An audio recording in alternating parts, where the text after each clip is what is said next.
Bien, bonjour à tous. Nous allons pouvoir démarrer la deuxième journée de notre colloque.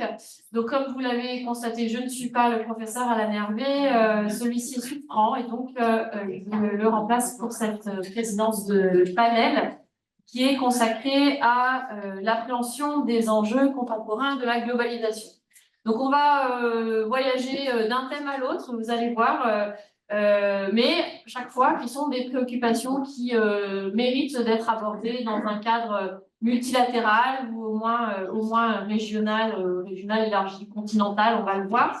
Et deuxième petit changement de programme, notre panel sera un petit peu plus long puisque nous aurons une intervention supplémentaire. Nous avons le plaisir d'accueillir Monsieur Anguet qui n'a pas pu intervenir hier suite à des petits soucis de transport et je le remercie d'avoir réussi à arriver jusqu'à nous parce que c'était un peu une aventure. Voilà, il arrive du Cameroun, donc c'était déjà un de ceux qui allait le plus loin et qui a eu un des voyages les plus compliqués. Donc, mais bon, nous sommes contents. Il est parmi nous, donc il pourra vous présenter ses conclusions et ses remarques sur les enjeux de lutte contre le terrorisme en Afrique. Donc, Monsieur Christian Anguet, donc, qui est maître assistant, qui est maître assistant à l'université de Chang au Cameroun et qui devait intervenir hier et qui a travaillé, lui, sur la coopération sécuritaire entre l'Union européenne et l'Union africaine dans la lutte contre le terrorisme et l'extrémisme violent. Donc, il va nous entretenir de ce sujet qui est aussi un aspect essentiel de la sécurité internationale et donc une question multilatérale par essence. Merci beaucoup de nous faire l'honneur de votre présence. C'est moi qui vous remercie. Merci pour la parole gracieusement donnée. Je ne serai ancré dans le but de mon sujet sans sacrifier à quelques cités d'usage, en exprimant tous mes remerciements aux organisateurs de ce colloque, particulièrement au professeur Cécile Rappefort, qui a bien voulu à ses agapes intellectuelles. Je tiens également à exprimer toute ma gratitude à l'endroit des différents membres de ce panel, également à l'endroit de l'assistance. J'ose espérer qu'à travers leurs questions, lors de nos différents échanges, je vais davantage améliorer ma communication. Cela étant dit, le sujet qui m'est choisi de vous présenter aujourd'hui est intitulé « La coopération sécuritaire entre l'Union européenne et l'Union africaine dans la lutte contre le terrorisme et l'extrémisme violent ». Deux points entre ambition, dissension et reconstruction. Donc, dès l'abord, il faut relever que le terrorisme et l'extrémisme violent constituent désormais des menaces transnationales et transcontinentales. L'Europe et l'Afrique ne se soustraient pas aux affres de ces deux menaces. Toutefois, bien que ces phénomènes soient prégnants et leur vocable fort mobilisé, le terrorisme et l'extrémisme ne bénéficient pas d'une définition conceptuelle universellement partagée, car il s'agit des notions évolutives, changeantes, voire subjectives. C'est pourquoi on ne s'y appesantira pas outre mesure. Du reste, l'extrémisme violent constitue l'antichambre du terrorisme en ce qu'il en nourrit les motivations et permettrait de transiter de l'intention vers la commission de l'acte terroriste. Aussi ne saurait-on totalement dissocier leur traitement au risque de s'attaquer aux conséquences en minorant les causes. La lutte contre ces deux menaces transnationales requiert nécessairement une synergie de moyens et d'actions, car aucun État ni aucune organisation internationale, aussi puissant soit-il, ne saurait isolément les endiguer, au risque de se condamner inéluctablement à en subir les affronts. Cette lutte apparaît donc comme un impératif catégorique. C'est la vision communément partagée par l'Union européenne et l'Union africaine. Cela s'expliquerait par le fait que les États membres de ces deux organisations régionales sont frontalement confrontés aux effets du terrorisme et de l'extrémisme violent. Ainsi donc, l'Union africaine et l'Union européenne sont appelées à coopérer. Il s'agit d'une nécessité qui a depuis lors pris corps. Aussi sommes-nous appelés à nous poser une question, à savoir, quelle est la portée de cette coopération sécuritaire? À cet effet, cette coopération apparaît mitigée, car après avoir entretenu plusieurs attentes, elle est confrontée à plusieurs vicissitudes qui imposent désormais un nouveau départ. Elle présente en effet une évolution articulée de deux mouvements successifs et imbriqués. Le premier mouvement fut marqué du saut d'une coopération ambitieuse, affirmée, mais réfrénée par une dissension surmontable. Et le second mouvement, quant à lui, est caractérisé par une reconstruction amorcée, mais limitée au regard des réformes consolidables. Vous avez compris, ce sont les deux articulations de ma réflexion. Donc, à travers sa politique de sécurité et de défense commune, l'Union européenne a largement contribué à la construction de l'architecture africaine de paix. Il s'agit d'un mécanisme important qui permet à l'Afrique de pouvoir répondre de façon vraiment pertinente aux différentes questions relatives aux crises et aux guerres. Donc, au travers de cette architecture, l'Union européenne a conclu plusieurs accords qui lui ont permis d'intervenir sur plusieurs théâtres de conflits en Afrique, sans pour autant se substituer à l'Union africaine et à ses États membres. Donc, la première intervention de ce type, connue sous le nom de Opération Artemis, est intervenue en août 2003 au Congo, à Bunia. En plus des initiatives d'ordre juridico-institutionnel, l'Union européenne a également engagé des initiatives financières et militaires.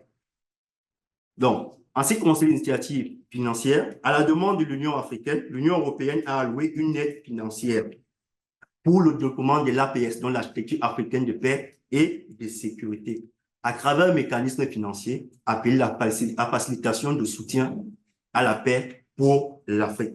Ce mécanisme a été créé en 2003, il sera abrogé en 2019. Au cours de sa première de fonctionnement, l'Union africaine a doté ce mécanisme d'un montant d'environ 250 millions qui lui a permis de soutenir les opérations de maintien de la paix et de la sécurité menées sous l'égide de l'APS.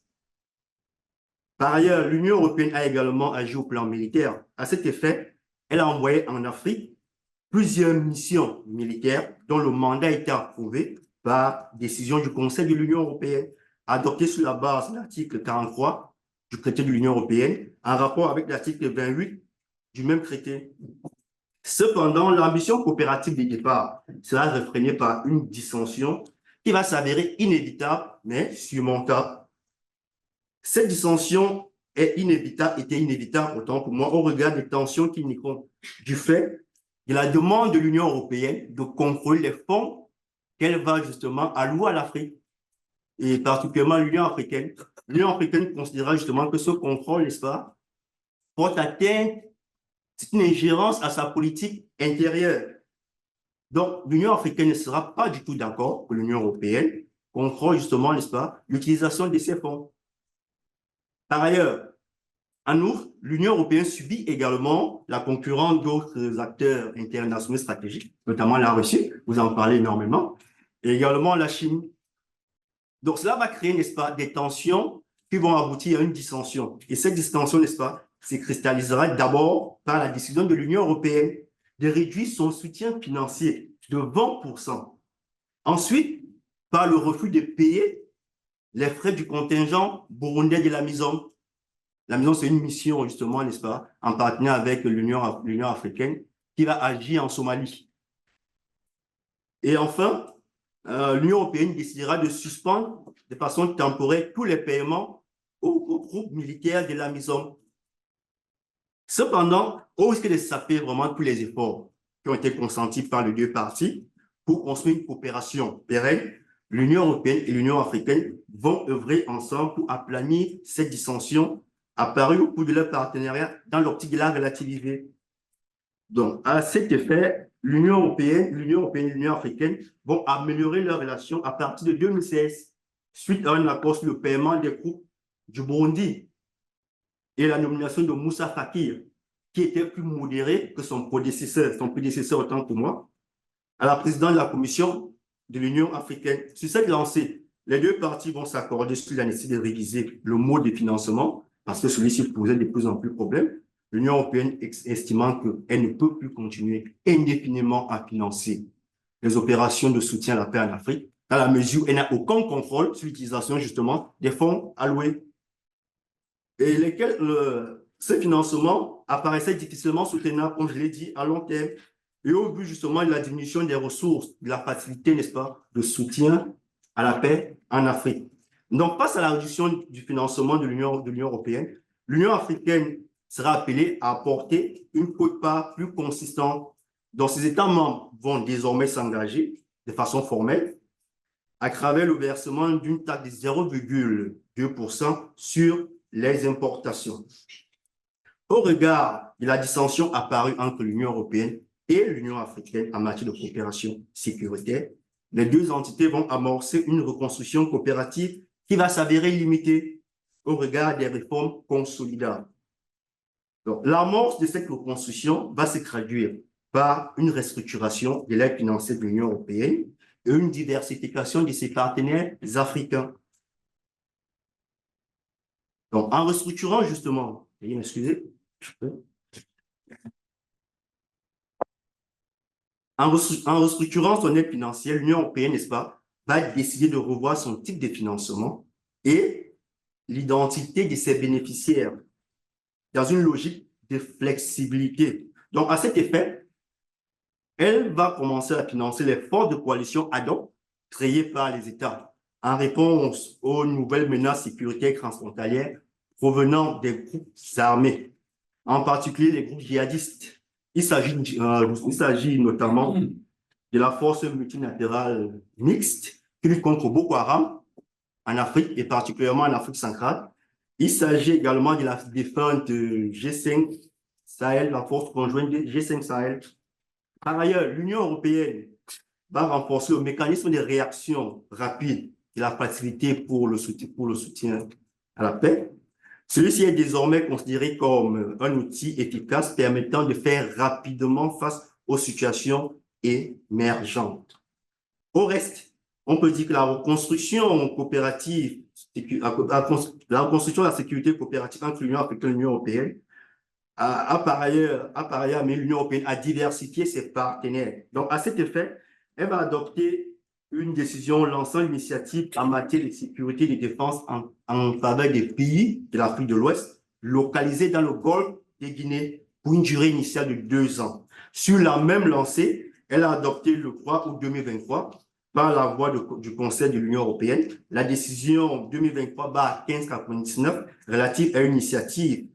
Et en septembre 2023, le Conseil de l'Union européenne a également adopté deux décisions, notamment la décision 2023-2066, modifiant la décision 2023-1599, établissant l'initiative de l'Union européenne en matière de sécurité et de défense en Côte d'Ivoire et au Togo.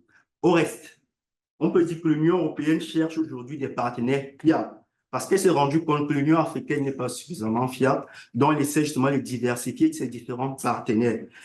Et à cet effet, elle va s'adresser aux communautés économiques régionales, notamment à la CEDEAO, à la CEMAC, à la CEEAC, ou dans des coalitions d'États, notamment la force multilatérale mixte qui lutte contre Boko Haram en Afrique centrale.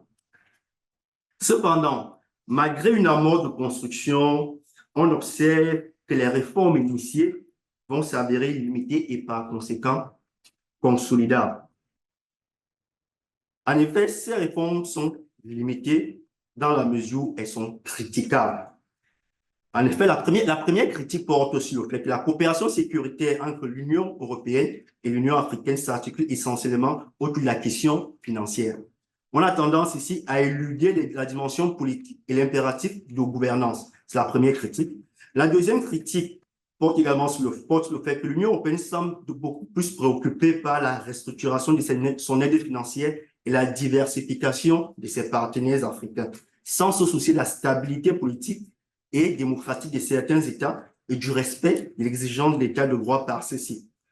Cela a notamment provoqué, n'est-ce pas, les dissensions entre l'Union européenne et certains pays de l'Afrique de l'Ouest, le Mali, le Burkina Faso. C'est une actualité.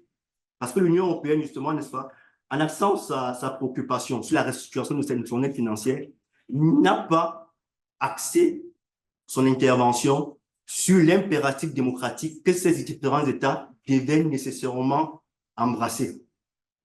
Donc, je peux dire d'une certaine façon que l'Union européenne à travers son inaction, a été comprise dans une certaine mesure l'instabilité démocratique de ces États, en continuant, n'est-ce pas, à apporter aux 10 États une aide financière. Okay. La troisième critique porte sur la diversification des partenaires de l'Union européenne. Ici, l'Union européenne ne tient pas compte des tensions qui peuvent exister, par exemple, entre les États et l'Union africaine. Parce que les intérêts entre ces États et l'Union africaine peuvent quelquefois être divergents. Bon, au demeurant, au regard des critiques formulées, on a essayé justement, n'est-ce pas, d'apporter quelques éléments de solution.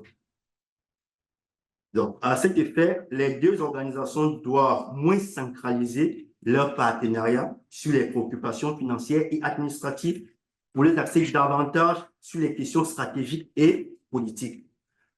Également, sur la même lancée, le soutien de l'Union européenne aux opérations de maintien de paix ad hoc conduites par les États membres de l'Union africaine doit être assorti d'un calendrier et des objectifs clairement fixés.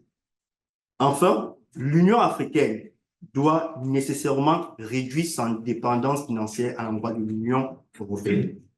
Parce qu'on s'est rendu compte que l'Union européenne est pratiquement le principal pourvoyeur de l'Union africaine en ce qui concerne les opérations de maintien de la paix en Afrique.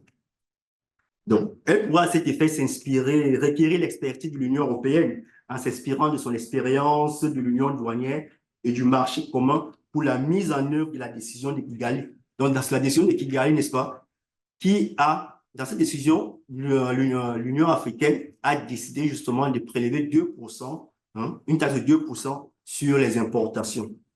En conclusion, on peut dire que la consolidation de ces réformes apparaît comme une nécessité au regard de la résurgence de l'extrémisme violent et de la résilience des mouvements terroristes en Afrique. Et c'est dans un contexte de recrudescence des coups d'État et de la montée en puissance des populistes. Je vous remercie pour votre aimable attention. Merci beaucoup pour cette présentation. On voit que depuis ce matin, les ambiguïtés de l'Union européenne sont mises à jour par les deux premiers intervenants. On va voir si ça se poursuit sur la même mission. Poursuit sur la même lancée avec les interventions suivantes. Alors l'intervention suivante, justement, c'est celle de Chloé Brière, qui justement a un titre qui parle des ambiguïtés de l'Union européenne, donc qui interviendra en anglais, si j'ai bien compris, et qui nous parlera donc de EU's ambiguity towards the UN Business and Human Rights Treaty. C'est un nouveau traité en négociation actuellement. Donc, Chloé, merci beaucoup de ta présence et comme les autres. Parfait. Je vais de temps de parole. Merci Cécile et merci à Madame Blandin aussi pour l'organisation du colloque. Merci à toutes et tous. Bon, effectivement, je suis française, mais le travail que je présente approfondit un travail précédent rédigé en anglais. Et donc, pour éviter de parler un bruit-bouga, de franglais un peu compliqué, j'ai préféré passer à l'anglais et faire le disclaimer d'usage qui est de dire que c'est bien évidemment une recherche préliminaire qui a le mérite, qui mérite d'être approfondie et que donc tout commentaire ou suggestion sont bien évidemment les bienvenus. And effectively, we're going to talk about the EU ambiguity and there will be links as well with the taxation and the negotiation on taxation. So the question of business and human rights, many of you may have heard about it, but remains a topic of discussion that is still a bit uncharted in terms of international regulation and normative production. There is an idea to hold business accountable and liable for the human rights violation they might cause in the course of their economic activities. It is not new. And unfortunately, there are recurring accidents and drama that remind us that business operations may cause severe consequences, severe damages, both for the environment or for society. The Bhopal accident in the 1980s was one of these moments, and more recently, the Rana Plaza accident in Southeast Asia was also a reminder that these accidents occur on a regular basis.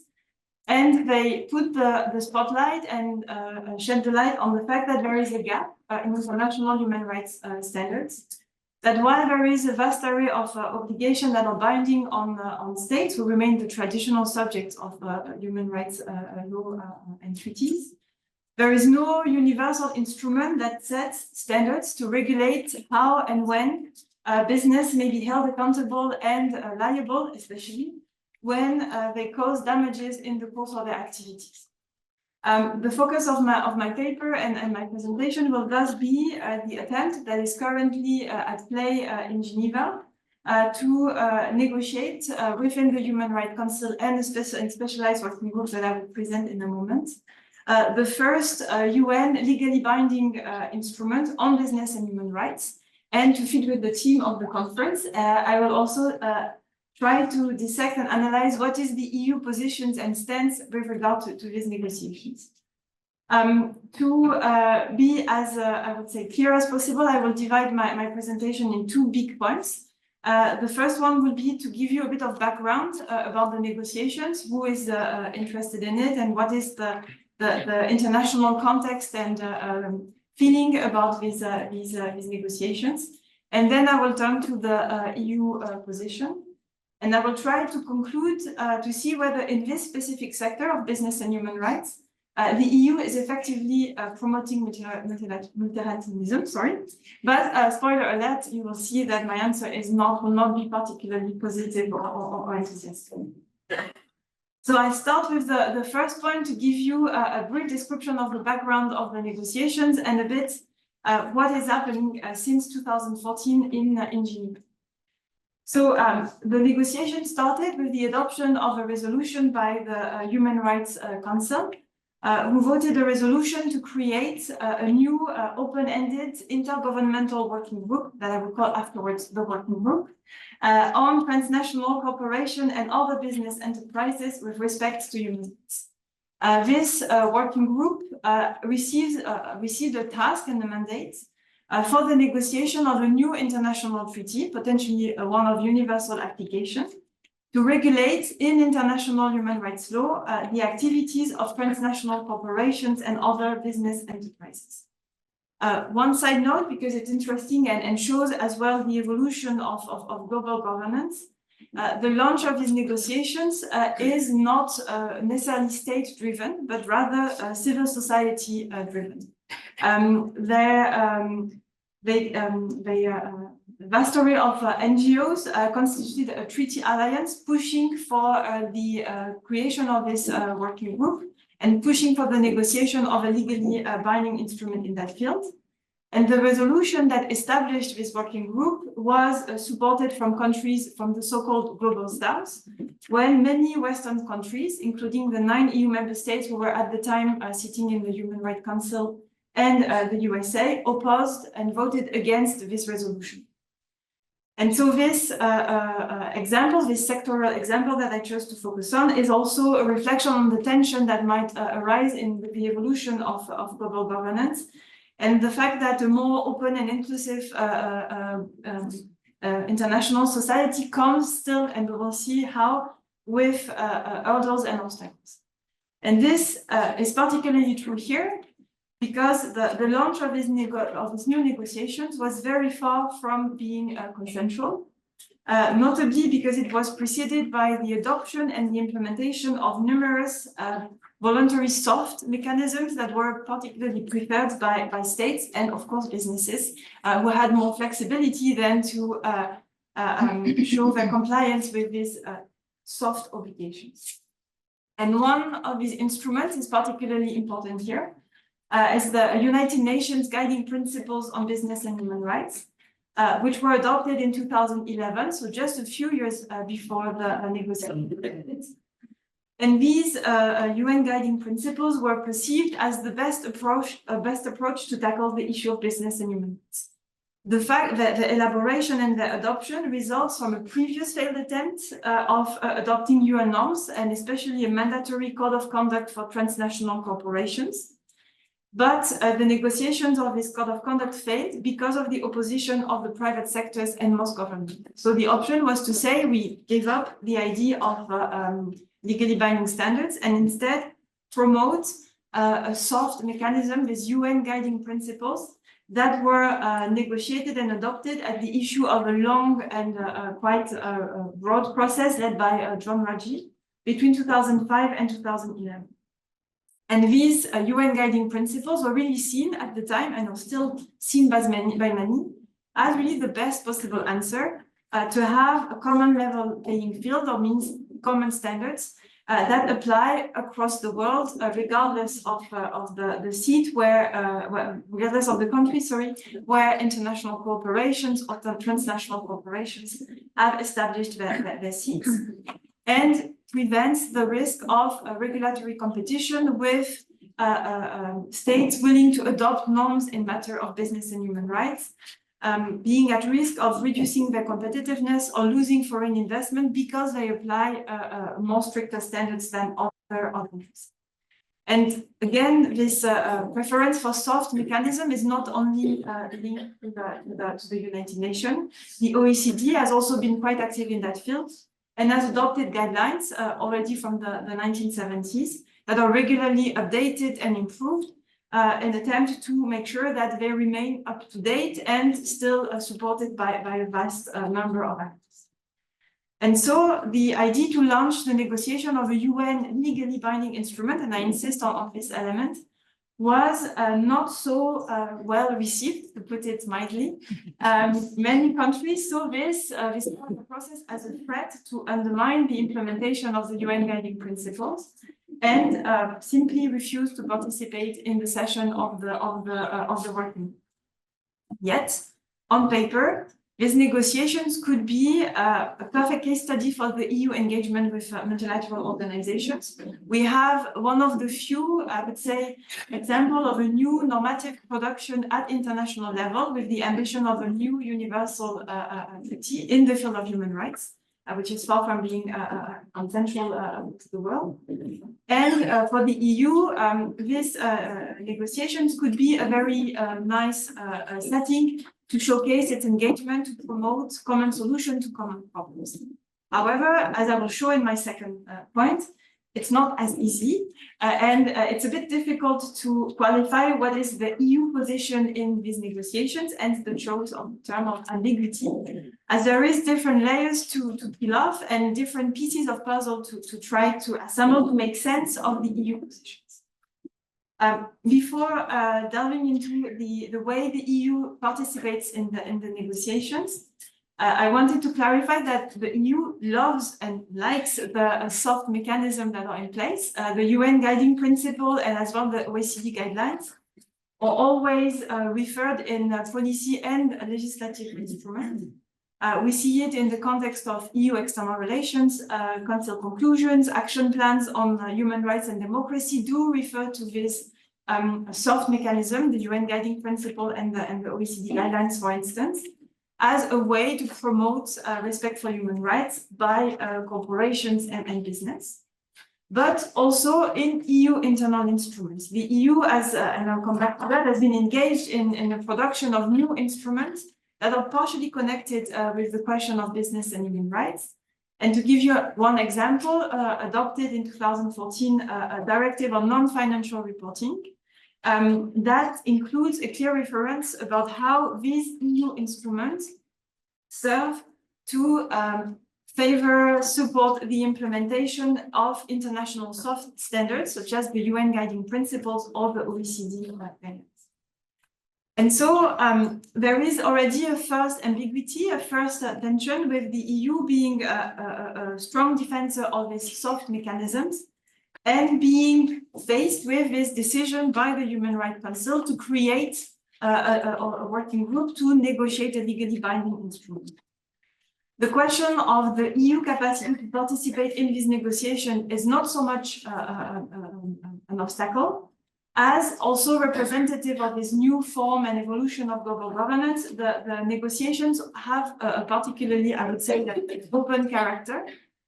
Member states of the UN can, of course, take part in it, but as well as intergovernmental organizations and NGOs, which have a consultative status with the Economic and Social Council of the UN.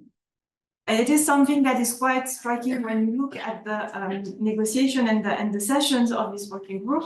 There is, and they remain, like a strong engagement from civil society organizations, which are always taking the floor, commenting on the draft, and trying as much as possible to influence it.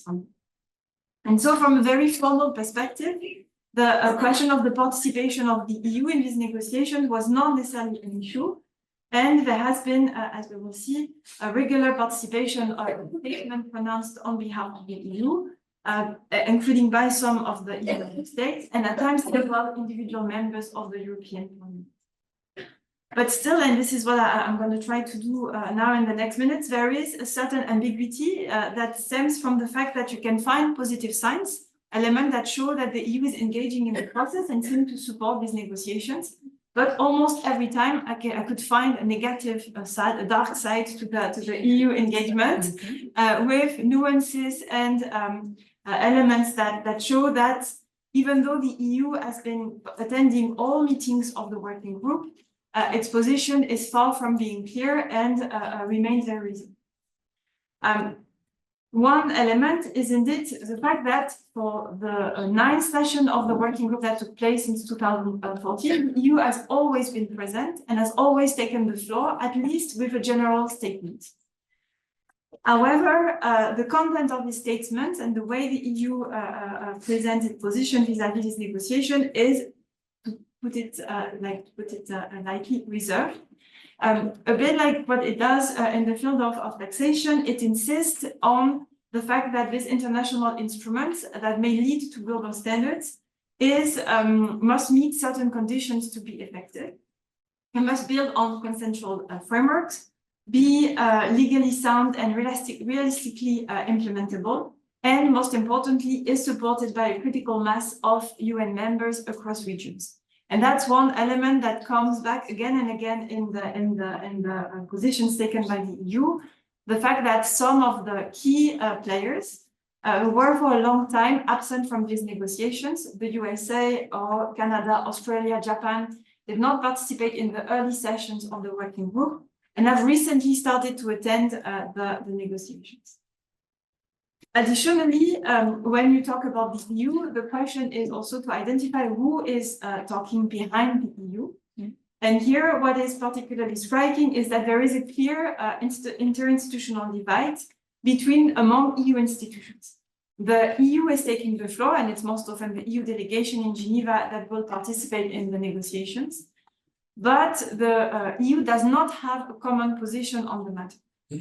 The European Parliament has been a strong defender of this process. You have abundance of resolution in the European Parliament calling for the active engagement of the EU in these negotiations. Even individual MEPs, rather from left groups of the European Parliament, attending a working group session and taking the floor to insist on the importance of this international treaty. And the Parliament is also a strong supporter of the adoption of internal instrument within.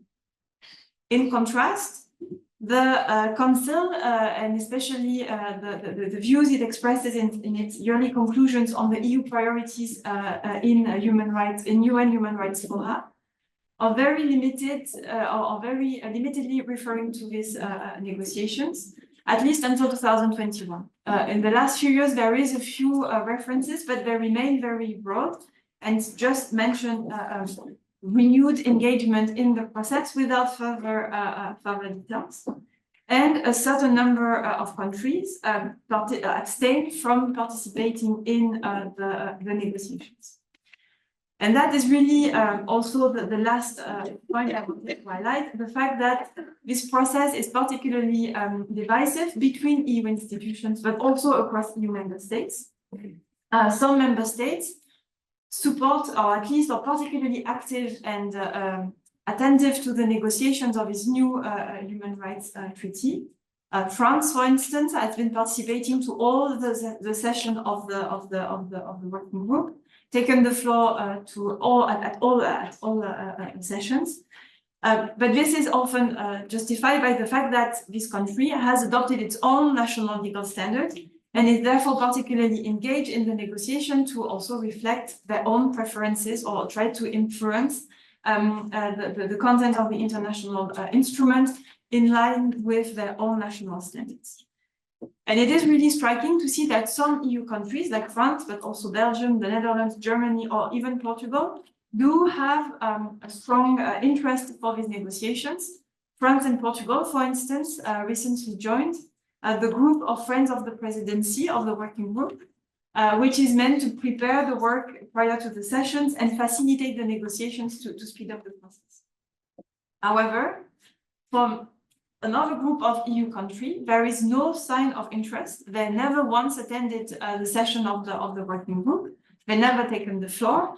And if they do, sometimes it's also to express reserves regarding the aspects of the draft treaty and the content of the obligation envisaged. One example is the recent participation of Germany in the working group to stress the reserve they had about the provision defining what liability regime would apply to corporations and businesses linked to national preferences for administrative liability in case of offenses committed by businesses.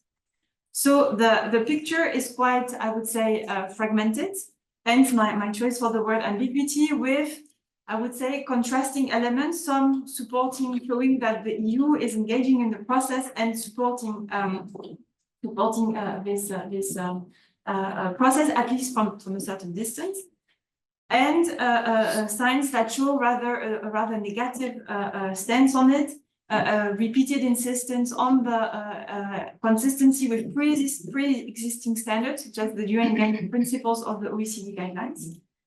And I want to conclude with one element that is, I think, for me, I would say the main pieces missing from the puzzle. And the main question on whether the EU will contribute to multilateralism in this particular sector is the fact that 10 years after the beginning of the negotiations, the EU does not yet have a negotiating mandate. There has not been a Commission proposal put forward to define what could be the negotiation guidelines from the Council and clarify within these negotiations who shall, which areas might fall under EU competences and what should be the EU position in that. And there is here a certain disconnect because we've seen internally that the EU has been adopted many instruments that do fit in the field of business and human rights, including particularly ambitious ones. We can give the example, and I will try to conclude soon, the Corporate Sustainability Due Diligence Directive, adopted just a few months ago with quite an exceptional, as well, internal process within the EU, with a push and support of the European Parliament for the adoption of that text. But also instruments that are more, I would say, unilateral in the rationale. And I think here, for instance, of regulations on deforestation or forced labor that block or tend to aim to block the entry in the internal market of products resulting from deforestation or forced labor, which is a way and a well-known system of the EU to try to shape globalization and influence third countries by imposing standards for the entry of certain products or services on the EU internal market. And the question that I put as a conclusion and as maybe a note of persisting ambiguity in the position of the EU vis-à-vis these negotiations, in the fact that the recent discussion, the recent developments show a particularly, I would say, contrasted picture.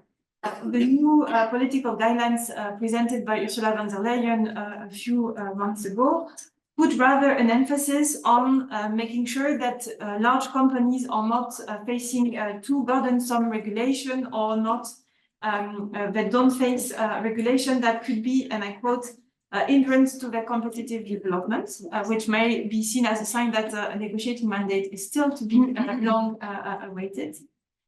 And another last example is the decision taken a few days ago to report the application of the deforestation regulation that shows that the ambiguity is probably here to persist, meaning that I will have plenty further topics to research and add to the written contribution. I thank you for your attention, and thank you for listening.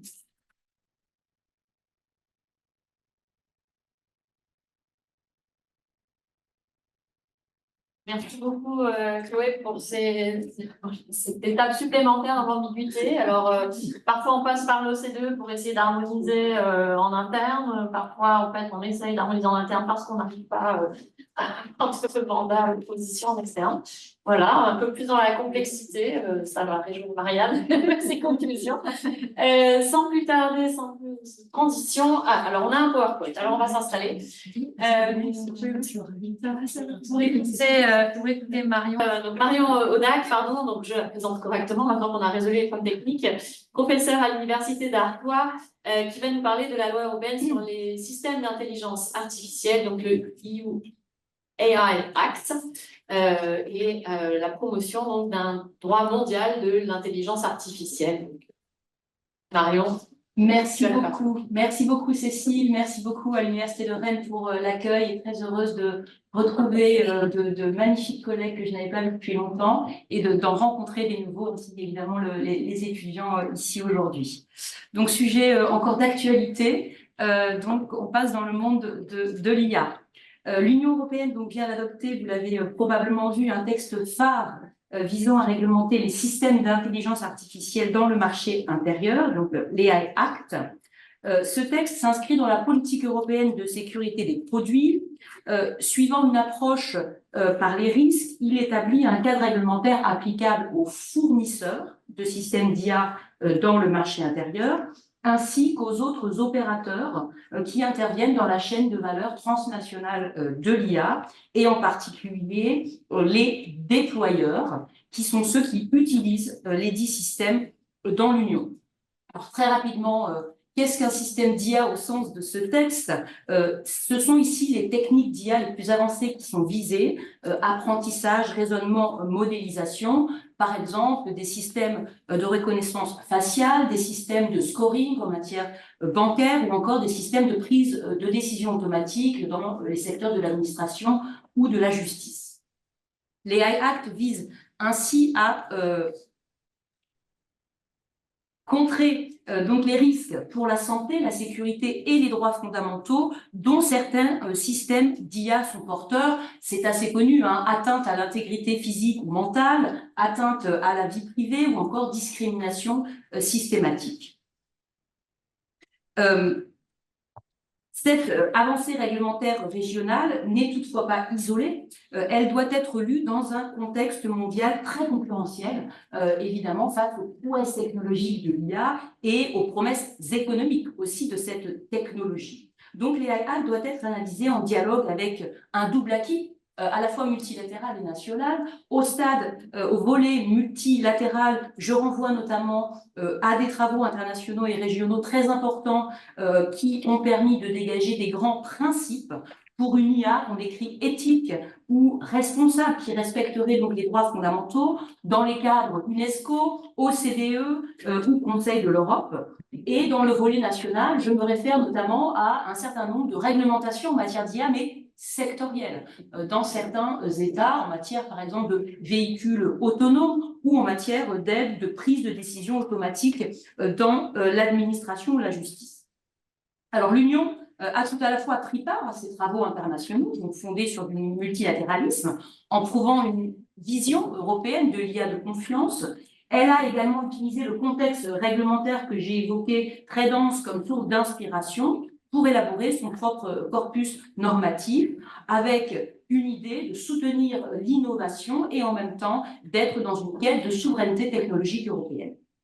Avec l'AI Act, l'Union offre, il faut le dire, le premier cadre normatif mondial, donc horizontal et contraignant en matière d'IA. Et bien sûr, là encore, cela suscite déjà de multiples réactions mondiales et internationales afin de construire des voies alternatives de gouvernance mondiale de l'IA, alternatives à la voie européenne. Il y a donc à l'heure actuelle un vrai sentiment de concurrence, de course réglementaire qui, paradoxalement, point d'interrogation, force les États au multilatéralisme sur fond de tentatives européennes de Brussels Effect, de l'AI Act, que l'Union voit, il me semble, comme au service du multilatéralisme.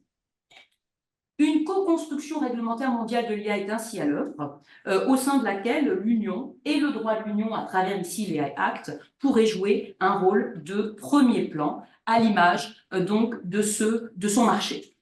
2 points donc ici, à partir d'une lecture de l'AI Act.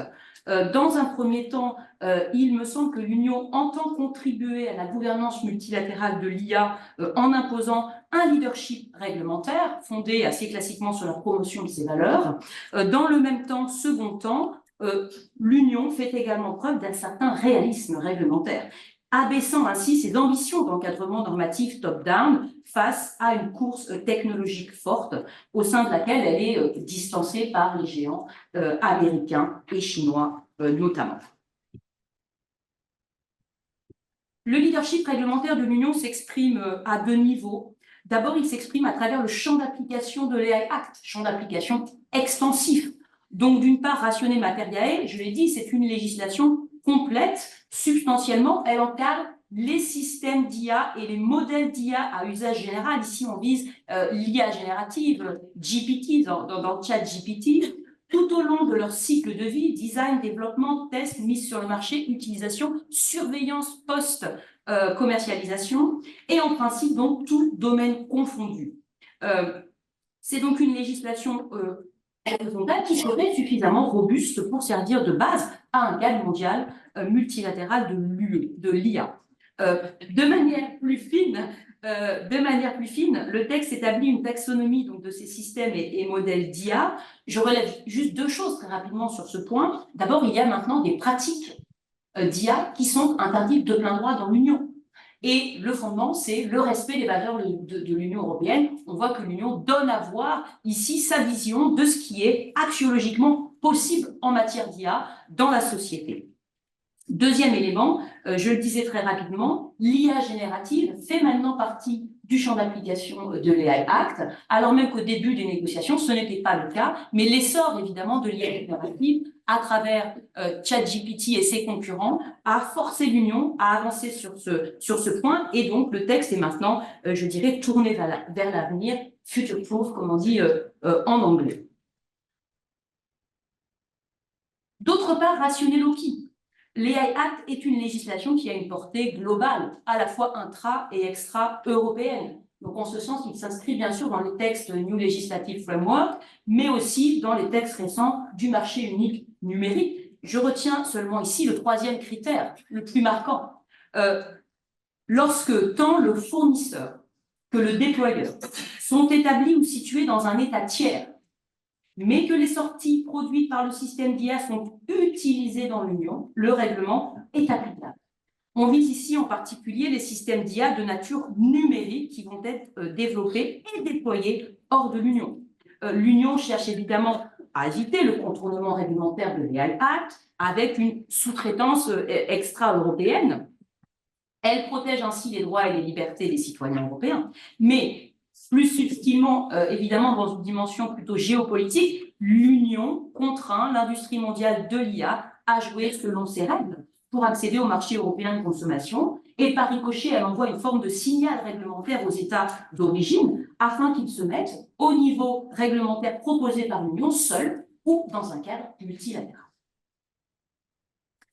Le cadre réglementaire de l'AI Act, ensuite, est imprégné de ce que j'appelle le constitutionnalisme numérique. Alors, c'est une notion qui est développée par la doctrine par ailleurs, je vous y renvoie, Giovanni Di Gregorio en particulier, l'idée selon laquelle les technologies numériques affectent l'ordre constitutionnel et donc les réactions ensuite du droit constitutionnel de l'Union pour appréhender ces nouveaux pouvoirs des technologies numériques et de ces acteurs dominants. En ce sens, l'AI Act peut être considéré comme un texte donc axé sur les droits fondamentaux, que je distingue de fondé sur les droits. On y reviendra, axé sur les droits fondamentaux. L'Union est donc dans son office ici de diffusion internationale de ses valeurs et elle entend ainsi inspirer ou orienter la gouvernance multilatérale de l'Union. Deux illustrations rapidement. D'une part, l'AI Act consacre textuellement les droits fondamentaux comme intérêt public défendu par l'Union et l'insère dans l'approche par les risques. Alors, évidemment, c'est quelque chose qui est déjà connu en droit des libertés de circulation, rien de nouveau, sauf que ce n'est pas le cas traditionnellement dans le droit de la sécurité des produits. Donc ici, on a pourtant un AI Act qui fourmille d'occurrences mentionnant la nécessité de prévenir les risques, non plus seulement pour la santé et la sécurité, mais également pour les droits fondamentaux et parfois plus largement pour la démocratie et l'état de droit. Cela fait parfaitement écho dans l'ordre international aux recommandations onusiennes dont on vient de parler sur l'application par les entreprises technologiques des principes directeurs en matière de diligence raisonnable à l'aune des droits fondamentaux. D'autre part, l'AI Act instaure ce qu'on appelle un cadre de confiance pour les systèmes d'IA à haut risque.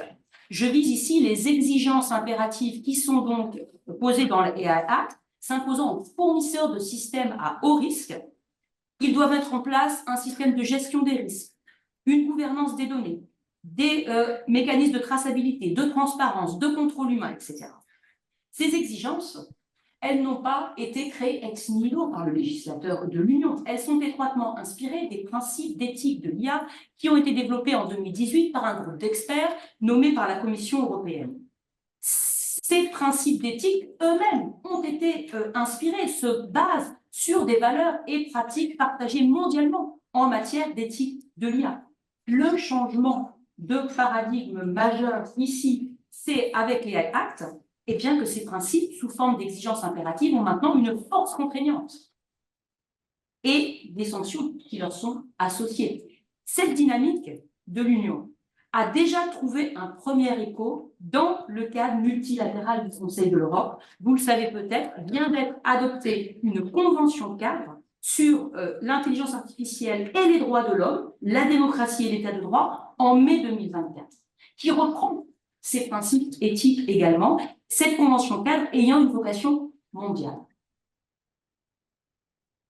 Expression incontestable du leadership réglementaire de l'Union au service du multilatéralisme, mais également, deuxième face, un réalisme réglementaire que j'appelle décomplexé de l'Union, la conduisant à baisser la garde réglementaire européenne pour se mettre au niveau de la compétition technologique mondiale.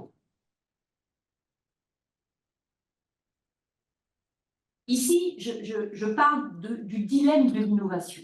C'est le dilemme de l'innovation qui est à l'œuvre. Il est nécessaire pour l'Union de compenser la faiblesse de l'industrie européenne de l'IA vis-à-vis des géants nord-américains, chinois, dans le contexte réglementaire.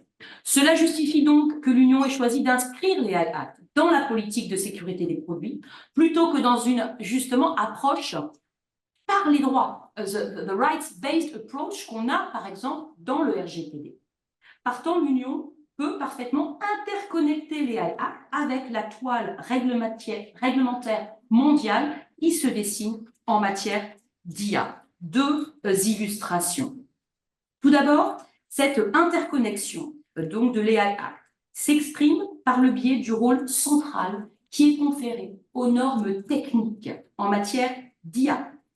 D'une part, le cadre réglementaire de l'AI Act prend appui dans la tradition de sécurité des produits, donc New Legislative Framework, sur ce qu'on appelle les normes harmonisées pour sa mise en œuvre opérationnelle.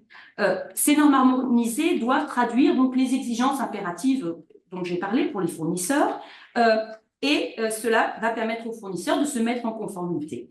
Je rappelle que ces normes harmonisées doivent être publiées au journal officiel de l'Union, et à partir de là, elles font partie intégrante du droit de l'Union européenne. Les fournisseurs bénéficient, s'ils suivent ces normes harmonisées, d'une présomption de conformité au cadre juridique de l'Union, ici donc de l'AI Act.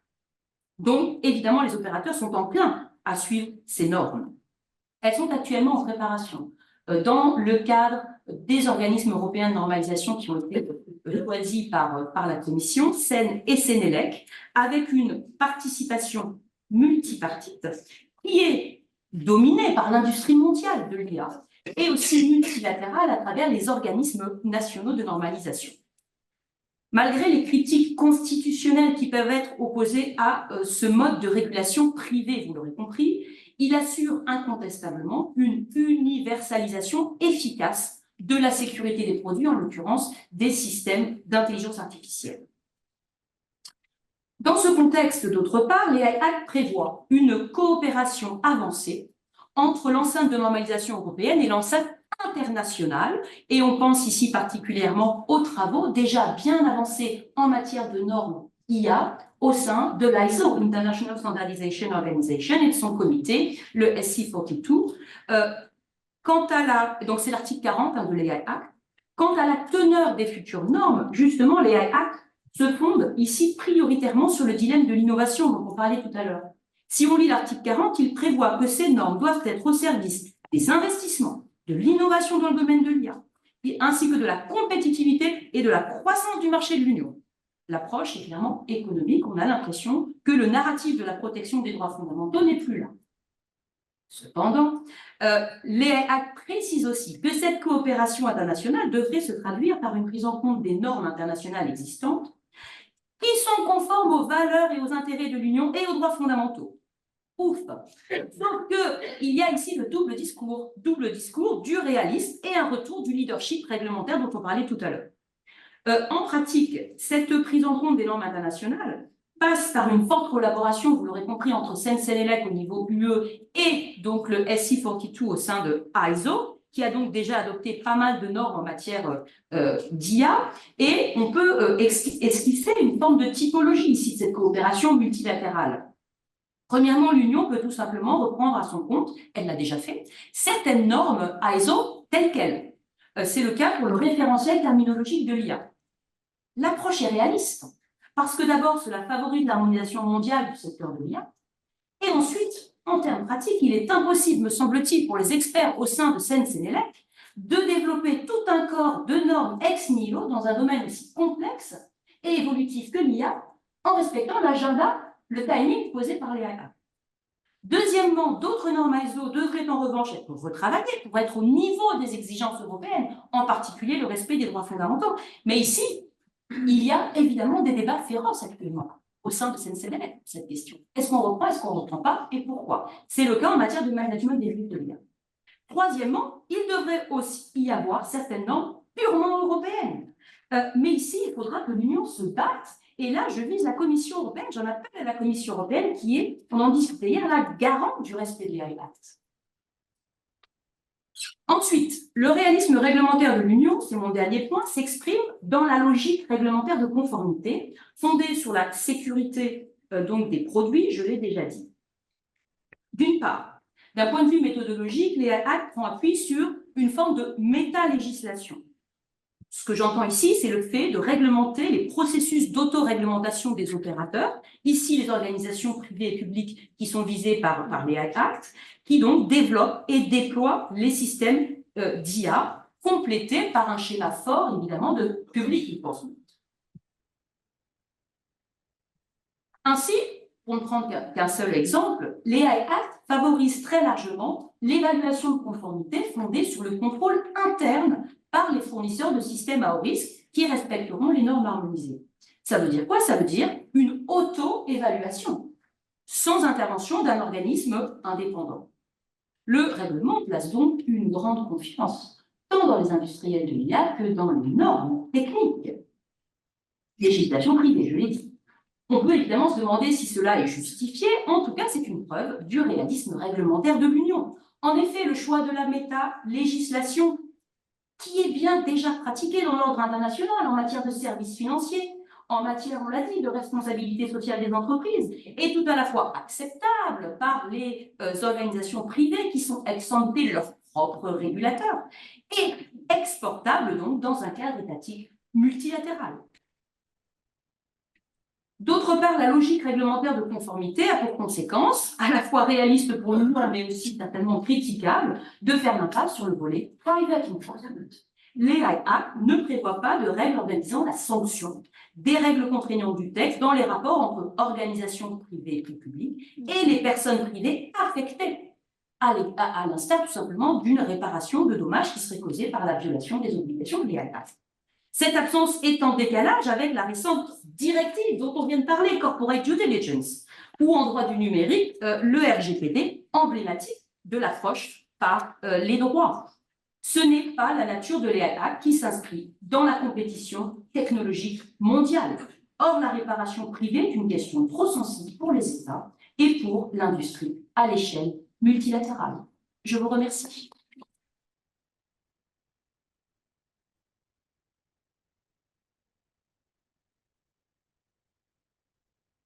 Merci beaucoup Marion pour ce propos dynamique et un peu engagé aussi. On sent en tout cas ton enthousiasme à aborder ces législations et je trouve très intéressant aussi que voilà, tu nous permettes d'avoir une incursion sur le multilatéralisme privé à travers une norme technique ou parapublic. Je ne sais pas trop comment il faut le définir. Regarde cette ambiguïté du statut des normes techniques en droit de l'Union. En tout cas, c'est intéressant parce que ça revisite une question classique, hein, finalement, à l'aune d'enjeux de concurrence réglementaire. Et je trouve très intéressant cette remarque sur le multilatéralisme. L'Union, en fait, finalement, promeut le multilatéralisme en forçant le multilatéralisme pour contrer les effets, les Brussels Effect recherchés de sa réglementation. Encore une autre façon de promouvoir le multilatéralisme. Je ne sais pas si elle est très positive, mais en tout cas, visiblement, ça fait avancer la discussion. Alors, on va maintenant changer de thématique et parler contrôle des armes et contrôle des biens à double usage. Alors, je vais me tourner vers Chiara. Chiara, tu interviens ici ou est-ce que tu veux t'asseoir? Non, c'est très bien. Donc, I'll switch to English to introduce Chiara Celerino, who will inform us about the EU and multilateral groups for the export control of dual-use and military goods. Chiara Celerino is associated professor at Universidad de Studi di Genova. Et donc, Chiara, you have the floor as soon as technique is ready. Okay. Okay, just switch. Il faut partager l'écran. How do I do it? Merci beaucoup, Cécile, pour cette conférence parfaitement organisée. Luckily, the French part is over, and I'll now shift to English, as indeed my French is too weak to dare, and my French friends will forgive me for this. The aim of my contribution today would be to give you an overview of the EU participation to multilateral groups for export control of dual-use and military goods, an existing mechanism of coordination between international law and the EU law in this domain, with a view to assess, of course, whether the EU is capable to make any contribution to multilateralism in a sector where the national competences in security matters are very significant, and also in times of geopolitical tensions. First, I will, being a very specific topic, I will spend some time to introduce the state of international cooperation as regards export control of dual-use goods and available multilateral solutions. Second, I will analyze the origin and development of the EU legal framework and the way in which the EU participates within the multilateral system.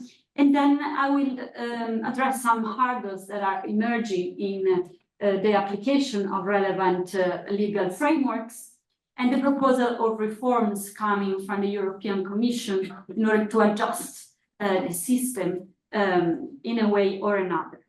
So we probably all know that dual-use goods are items, including software, technologies, which can be used for both civil and military purposes. Traditionally, export control regimes, export control restrictions applied to weapons, and states use them to balance the security implications of trade in sensitive goods. In other words, through prior license requirements or prior information requirements for companies, states manage to control the export activities and avoid that these type of goods end up in the wrong hands in third countries, putting at risk national security and international peace as a whole. Historically, Western countries, the United States and some Western countries used to cooperate within COCOM, the Coordinating Committee for Multilateral Export Control, which was supportive of NATO objectives, within which they would agree on a list, on 3 lists actually, of goods whose export was prohibited towards the Soviet Union. Since 1996, the COCOM functions have been shifted to the Wassenaar Agreement, which has lost its anti-Soviet connotation. And today it's made up of 42 states, including the Russian Federation. And then we have other groups, such as the Nuclear Supplier Groups, Missile Technology Control Regime, the Australia groups, which have a complementary role to international conventions for the control of trading arms, weapons, or reducing of stockpiles of weapons. What is interesting is that these systems are voluntary, non-binding agreements. And however, the degree of compliance by states taking part to them is very high due to the sensitiveness of the issues at stake. And if you think multilateral solutions are necessary in this area, because failing a multilateral solution, the same non-proliferation objective would be undermined very easily through triangulation activities, so diversion of trade towards those states that do not apply the restrictions. But still, as always, a multilateral solution requires convergence of interests among the actors involved. And in these times, as we all know, convergence of interests, especially in security issues, is not that easy to achieve. And the war between Russia and Ukraine has exacerbated the situation, of course, because Russia is apparently blocking the updating of the list within the Wassenaar Agreement in order, of course, with the strategic purposes. Also, I read just a couple of days on the paper that China is using export control policies also to influence the course of the war. So there is a strange connection between these trade measures and, not a strange, but a clear connection between trade measures and political aims. Multilateral regimes are in crisis also for another reason, namely that political aims underlying such systems are no longer fully shared and homogeneous among actors. Indeed, export control policies are being used to pursue other purposes, and mainly the maintenance of technological supremacy over competing economies, typically between USA and China. So again, a more economic purpose, strategic purpose vis-à-vis the original military risk purpose. And this has happened also at European level. Some member states have adopted export restrictions unilaterally, often upon pressure, apparently and reportedly, of the United States, based on their specific industrial base. Usually these were countries trading with or producing semiconductors. So the United States somehow got them to block the exports to Chinese counterparts of this type of technologies. And this is quite surprising if we think unilateral action, because this goes outside the multilateral system, but also outside the EU legal framework in this field. And this is surprising if we think that since the 90s, the Union regulates these aspects with its own legislation. In particular, before the 90s, every state would provide different levels of restriction, which would also apply in intra-community trade. And this was possible and was considered legitimate by the Court of Justice if justified on security reasons. However, clearly intra-community restrictions are not functional to the internal market, and also they hamper the common commercial policy objectives. So the Commission proposed to establish a common and uniform export system, setting the condition of export for these goods in a uniform way, and applying the principle of mutual recognition of export licenses issued by member states. This resulted in the adoption of the first regulation number in 1994. However, this initial attempt to regulate export control restrictions was very much based on a strict distinction between security aspects and trade aspects, because the regulation was accompanied by a common foreign security decision setting the most critical aspects of the discipline, namely the list of goods, the sensitive destination towards which the restriction would apply, as well as guidelines on how to issue licenses. So all the political aspects were decided under a common foreign security policy decision, and then the regulation would simply somehow provide a still vague discipline, technical discipline on export activities. And actually, this is this system, the state of the law is quite convincing to me, very respectful of the system of competences. But it was soon abandoned. It was soon abandoned, probably, as Alan Lashwood observed back in 2008, for a wrong interpretation of the Werner Leifer judgment, where the court stated that, and I quote, export countermeasure cannot be treated as falling outside the scope of common commercial policy on the grounds that it has foreign policy and security objectives, and therefore they need to be justified under the security exception. This judgment was interpreted by EU institutions and member states as a judgment on the scope of the competence of the EU in common commercial policy, while instead it was probably, I quite agree with this, I definitely agree, it was probably a judgment on the obligation of compliance of member states with export regulation, EU export regulation, also when they exercise national competence in security matters. So this misconception led the EU institutions to adopt a reviewed export control regulation fully based on common commercial policies. And this is the what happened. Sorry, I forgot to go ahead with my slides. So this is the state of the law today. We have regulation 821 of 2021, fully based on trade competence. However, this original sin, probably in the legal base of the discipline, is still visible today in the way in which this regime applies to the member states, and the way in which member states still retain a central role at multilateral level. First of all, and we now go to the international multilateral system, it is the member state that participates in international groups on export control.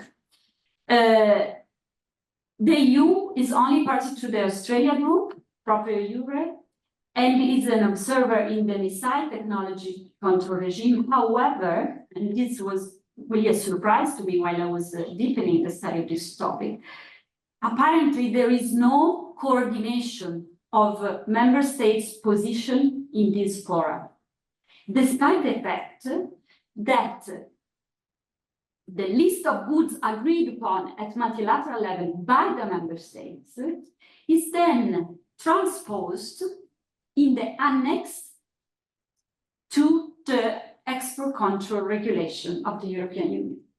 So here I see something similar to what happens in the fiscal context. The member states, not the Union, member states agree on something at multilateral level, and then the EU appropriates the solution and puts it and makes it binding, because actually the solution adopted at multilateral level is just a political agreement, not binding. So it is made binding through its reflection in EU legislation.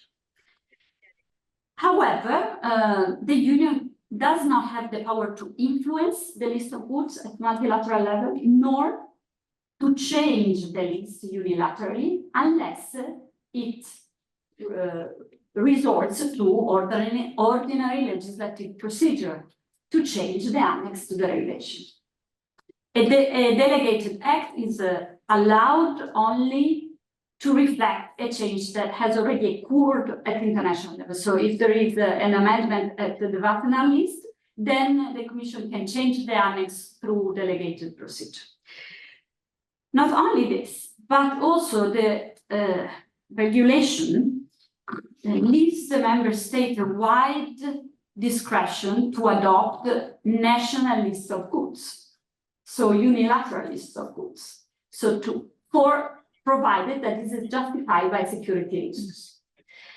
But this results in a patchwork of measures which lack any type of uniformity at European level, except for the uniform list of goods agreed upon at multilateral level. But then we have single member state going up, adding up the things, or depending on the specific political evaluations. The 2021 reform introduced the possibility of coordination of national measures. In particular, states can notify the Commission national list, and other member states should consider how to act accordingly. But there is no obligation. There is no obligation of the member state to adopt the same type of restrictions once a member state has stepped forward in this direction.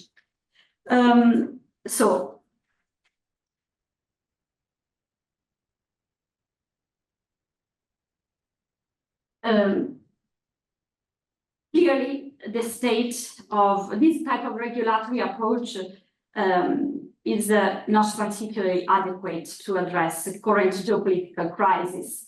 And also it's detrimental to the unity of your external action and to the credibility of the Union as a security provider, security actor at international level. At the same time, I think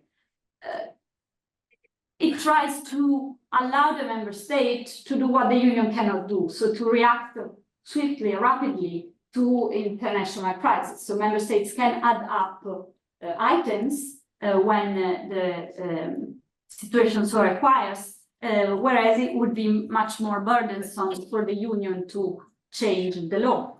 In any case, the Commission is quite unsatisfied and unhappy with the situation, and in the January 2024 issued a white paper where it proposed some adjustments to the situation. In particular, it required an amendment, or it announced the need to amend Annex 1 to face new security risks independently from multilateral developments, which are at the moment quite blocked. But the Commission would like to make it in a uniform way, in the same way for all the member states. And to do so, it can either use a delegated act, but this is not a possible way forward because there is no international commitment, agreement, or use the ordinary procedure. In the white paper, if you read through the lines, the Commission tries to suggest to create a new legal basis to adopt a delegated act, but the European Council in its conclusions on the white paper in May was not very supportive of this idea and just said, okay, go ahead with the ordinary legislative procedure. Another proposal is to foster voluntary coordination and transparency from the member states when they adopt a national list by prior coordination. And the third one is, and maybe the most important for us today, is the setup of a forum of political coordination on dual use export control to foster EU common position at international level, taking into account the internal market dimension. Again, on this proposal, the European Council was not very supportive, and it highlighted that some already exist to coordinate politically. So my conclusion is that indeed the Commission is trying hard to multilateralize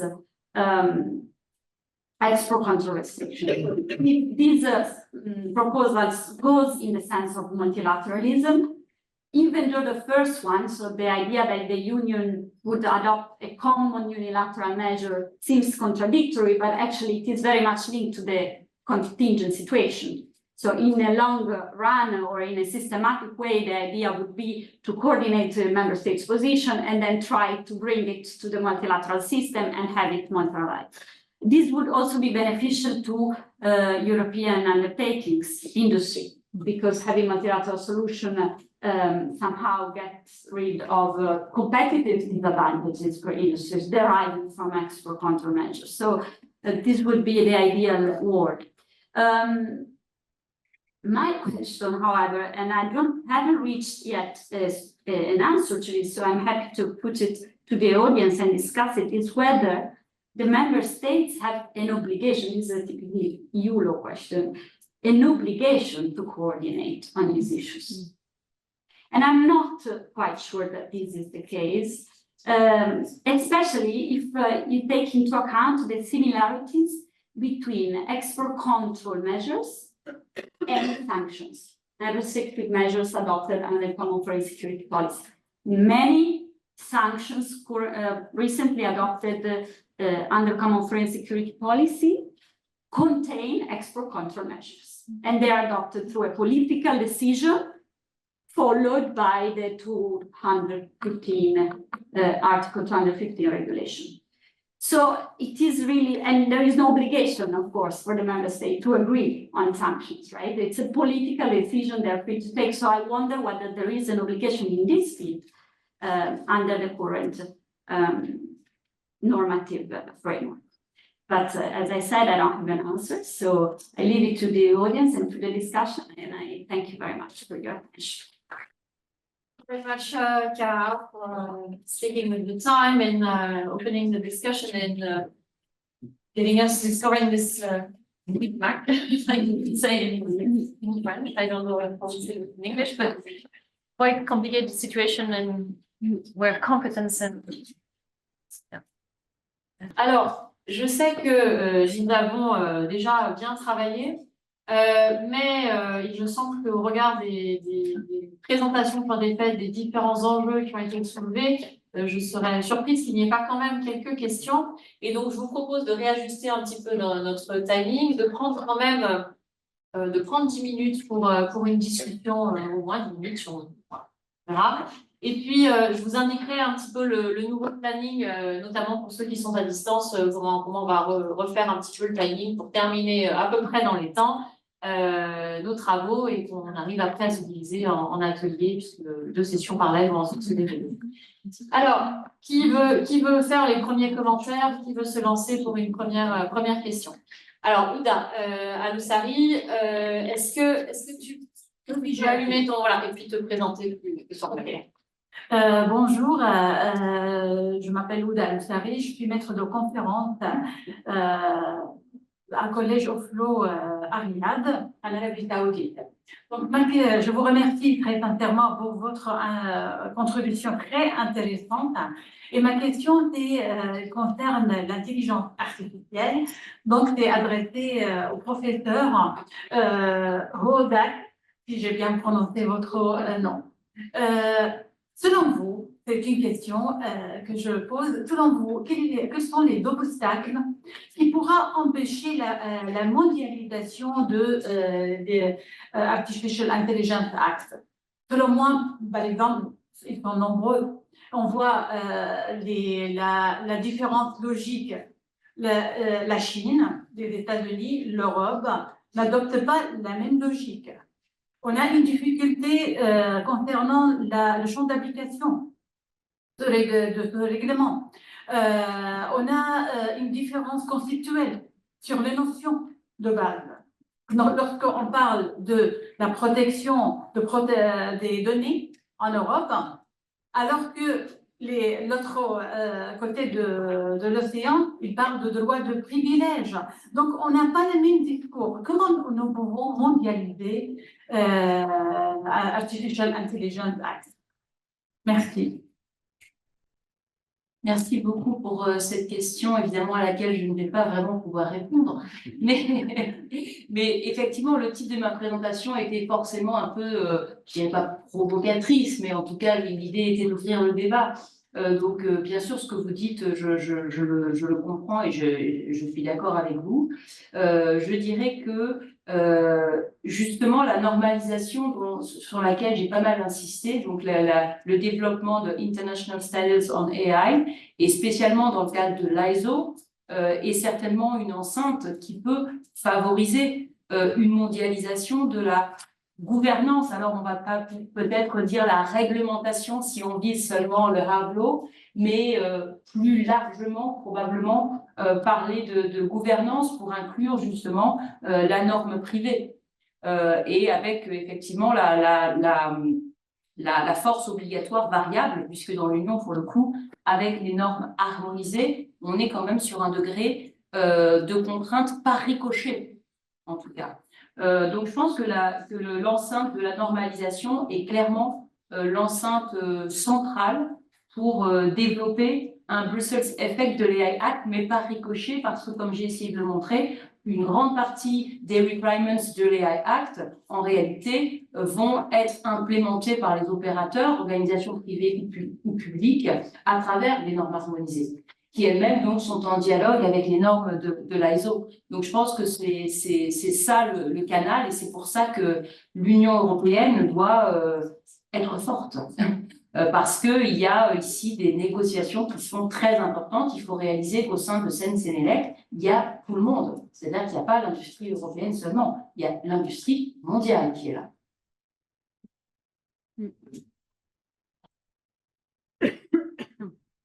Autre questions, remarques pour nos interlocuteurs?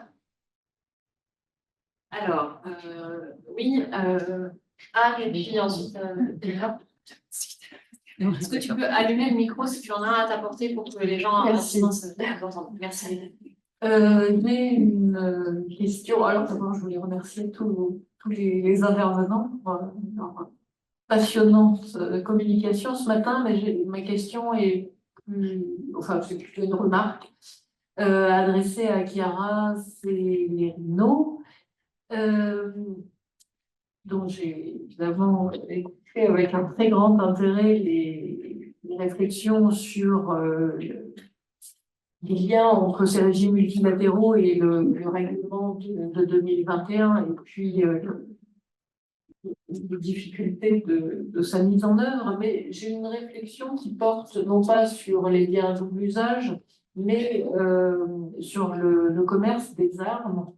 Le droit de l'Union européenne en la matière, qui a été vraiment pionnier, avec le code de conduite de 1998 et la position commune de 2008.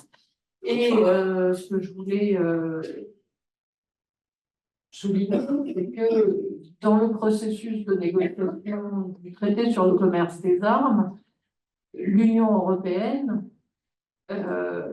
a soutenu et a obtenu la transposition de ces critères d'exportation, qui sont des critères de sécurité, mais aussi des critères de respect des droits de l'homme et du droit international humanitaire, transposition de ces critères, quasiment pure et simple, dans le traité sur le commerce des armes. Et l'Union européenne a une stratégie qui était assez judicieuse, puisque la réalisation de ce soutien, l'intégration des critères de la position commune de 2008, a été confiée à l'UNIDIR, donc l'Institut de recherche des Nations Unies sur le désarmement, pour, je cite, éviter de donner l'impression que l'Union européenne tente d'imposer ces critères à d'autres membres des Nations Unies, donc en passant par une sous-traitance à un organisme des Nations Unies, l'Union européenne a permis d'influencer la négociation. Et là, vraiment, on a un exemple qui maintenant est un peu ancien, le traité date de 2013, mais un exemple de stratégie multilatérale de l'Union européenne au service du goût salutaire.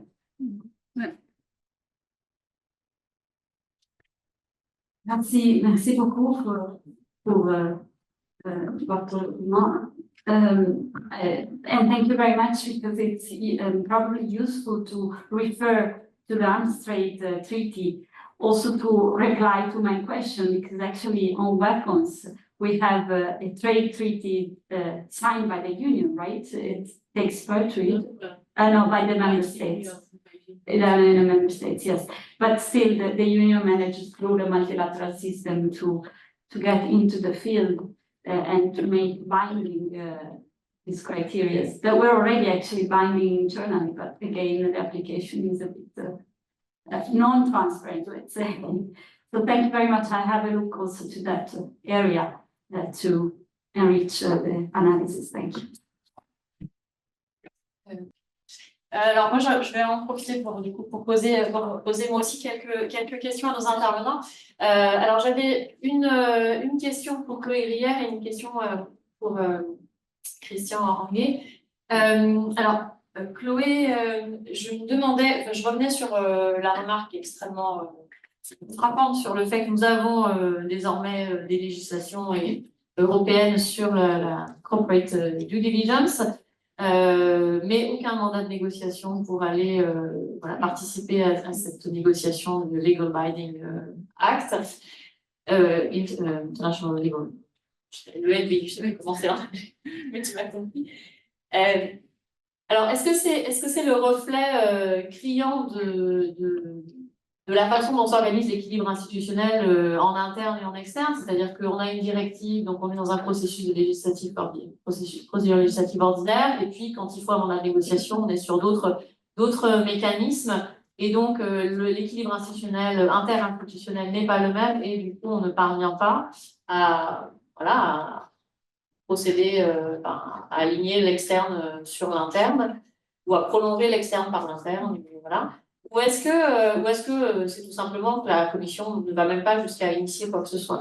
Il y a eu une demande de mandat, voilà, toujours restée en suspens, ou est-ce qu'on a une absence? Est-ce que la commission ne cherche même pas à solliciter ce mandat? Et est-ce que c'est quelque chose qui pourrait changer? Parce que peut-être qu'elle ne le faisait pas parce qu'elle voulait d'abord avancer au niveau interne, et que maintenant, il y a quelque chose en interne, le fruit est mûr pour pouvoir initier quelque chose. Voilà un petit peu la question. Et pour Monsieur Anguet, je m'interrogeais j'étais intéressée par votre remarque sur le fait que finalement l'Union se détourne un petit peu, ou pourrait s'est détournée de l'Union africaine. L'Union européenne s'est détournée de l'Union africaine pour essayer de financer directement des groupes ad hoc. Alors je me demandais si finalement, c'est une question sans doute un peu naïve, parce que je connais très très mal le fonctionnement de l'Union africaine. Est-ce que finalement l'Union africaine est-elle l'enceinte appropriée pour organiser une coopération sur les questions sécuritaires? Est-ce que c'est parce que cette enceinte a une compétence particulière ou un rôle particulier, une mission particulière sur la sécurité en Afrique, qui fait que c'est par l'Union africaine que l'Union a initialement envisagé son assistance, son aide au financement et la lutte contre le terrorisme? Donc, est-ce que c'était finalement au départ le bon niveau d'action et en subsidiarité ou en termes de compétences? Et est-ce que finalement les organisations d'intégration, peut-être plus intégrées, mais peut-être des compétences en matière de sécurité, là encore je connais assez mal les intégrations régionales africaines, n'étaient pas finalement des enceintes plus adéquates d'organisation de cette coopération? Et alors, dans le prolongement de cette question, quid de peut-être l'OEACP, ou en tout cas la dimension peut-être... alors, est-ce que l'Union... Voilà, comment l'OEACP s'organise en Afrique en particulier, dans son volet régional Afrique? si vous pouviez nous éclairer un petit peu sur ce paysage institutionnel des enceintes africaines, je serais heureuse d'entendre vos commentaires. Merci. Alors, dans l'ordre que vous voulez. Merci infiniment pour la question posée. En fait, l'Union européenne s'est rendue compte qu'elle avait davantage tendance à financer les opérations de maintien de la paix organisées par l'Union africaine. Or, en ce qui concerne les États et les organisations internationales régionales, l'Union européenne a l'avantage ici que ces organisations apportent également, n'est-ce pas, une part du financement. C'est pour ça que l'Union européenne se tourne davantage vers ces États que l'Union africaine. Parce que l'Union africaine est largement dépendante de l'Union européenne en matière de financement des opérations de maintien de la paix. Or, au niveau justement, n'est-ce pas, régional et au niveau, n'est-ce pas, local, national, ces entités, n'est-ce pas, apportent, n'est-ce pas, leur part. C'est pour ça que l'Union européenne, n'est-ce pas, sans nécessairement exclure, totalement exclure l'Union africaine, ça reste davantage justement à ces entités. C'est juste une logique de cofinancement aussi. Voilà. C'est pragmatique, me voit. Merci. Je vais essayer de répondre rapidement avant que l'audience me quitte la salle pour aller prendre un café. Non, je voulais juste revenir. Je pense qu'en fait, la difficulté pour ce sujet-là, c'est que les négociations en interne ont déjà été aussi compliquées. On a vu dans les dernières semaines qui ont précédé l'adoption de la directive, les propositions françaises, allemandes pour changer à la dernière minute le contenu du texte n'ont pas été un très bon signe je dirais, de consensus autour du texte. Et je pense que là, ce qui est aussi particulier, c'est le texte aussi de l'accord envisagé, qui est quand même un texte assez complexe et ambitieux, qui va couvrir à la fois des questions, je dirais, des obligations pour les États, pour les entreprises, et c'est des positions pour lesquelles il n'y a pas une position unanime des États sur ces questions. Et l'accord est susceptible aussi je reviens à la question que Mireille discutait hier, mais aussi c'est un accord qui, le jour où il sera à ratifier, la question de sa mixité va aussi se poser. Et donc, pour l'instant, ça donne l'impression d'être plutôt une espèce voilà, un panier d'orties dans lequel la Commission ne tient pas spécialement à mettre la main. Parce que elle a le précédent de la Convention d'Istanbul, d'autres accords où les négociations, les positions des États ne sont pas homogènes et où potentiellement le processus peut être bloqué en raison de tensions entre les États. Et je vais vérifier s'il y a, il n'y a pas eu de proposition de mandat. Je vais revérifier des fois qu'il y en a une qui soit sortie il n'y a pas longtemps et que je l'ai loupée. Mais ce qui est intéressant, c'est que la délégation lorsque l'UE prend la parole dans les travaux de ce groupe de travail, elle mentionne son absence de mandat de négociation. Sans spécialement s'apesantir dessus, elle précise juste que voilà, elle se contente de déclaration générale parce qu'elle n'a pas de mandat de négociation. Donc, voilà, c'est affaire à suivre. Bien, alors je pense que nous avons tous besoin d'un peu de café, ou au moins de dégourdir les jambes. Alors, si vous prenez quelques minutes, d'abord, on peut remercier tous nos panélistes de ce matin. Au revoir.